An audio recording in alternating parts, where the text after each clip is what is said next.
نے کہا ادھر آؤ، تم کہتے ہو پاکستان کے روڈوں پہ نکلنے سے کچھ نہیں ہوتا، ایک بار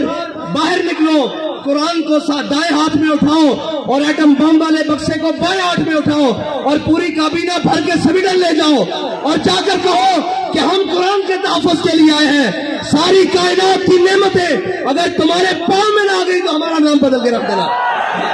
یا رسول اللہ لبیک لبیک لبیک یا رسول اللہ لبیک لبیک لبیک یا رسول اللہ لبیک لبیک لبیک۔ تمہیں بتاتے ہیں کہ قرآن کا تحفظ کس طرح ہوگا۔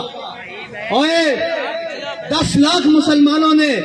شہادت اس لیے دی تھی کہ ہم وہ ملک بنانے جا رہے ہیں جس ملک کے ماتھے کا جھومر لا الہ الا اللہ محمد رسول اللہ ہوگا۔ ہماری پارلیمنٹ کے اوپر کلمہ لکھا ہوا ہے، وہ ہماری جوڈیشری اس کے جناب اوپر لکھا ہوا ہے اے دنو ہوا اقرب للتقوی، وہ ہمارے جناب